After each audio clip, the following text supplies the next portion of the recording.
Epidemiološki center je del veterinarske enote, ukvarjamo se pa z epidemiologijo v Slovenski vojski in z preventivno dejavnostjo. Glavna naloga je zbiranje podatkov o nalezljivih boleznih, ki se pojavljajo tam, kjer so naši pripadniki na misijah.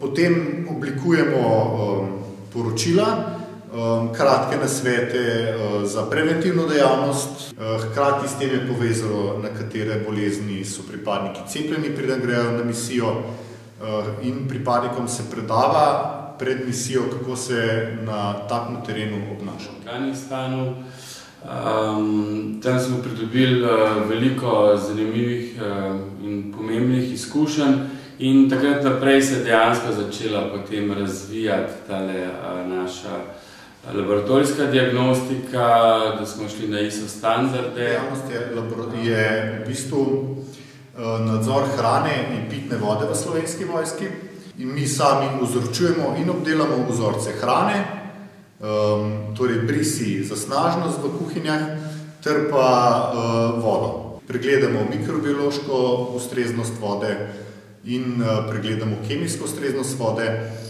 ter pregledamo tudi vodo na legionelo. Drugi del laboratorija se ukvarja z gospodarsko nevarnimi boleznimi in boleznimi, ki se prenašajo z živali na ljudi, torej z zoonozami. Preverjamo naše pse, bolezni psov.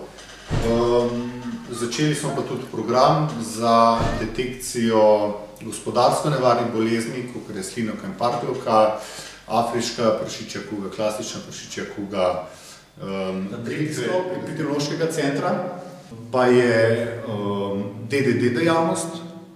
To je dejavnost deratizacije, torej postavljanje vab po vseh objektih v Slovenski vojski, dezinsekcije, torej zatiranje insektov v objektih Slovenske vojske in dezinfekcije, predvsem dezinfekcije na MOM, torej enote, ko pridejo iz križnih žarišč v Slovenijo, jih mi poskrbimo, da so tudi razkuženi. Center ima tudi svoje mobilne zmogljivosti, ki jih lahko koristi v Republiki Sloveniji ali pa na misijah.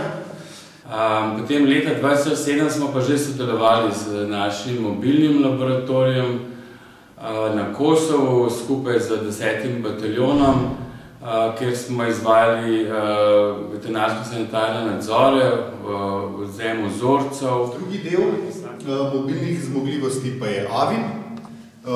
To je pa skupina, ki je sestavljena iz naših pripadnikov, ki se sestavi v primeru izbruha kužne bolezni in da se pojavi potreba po zatiranju te bolezni.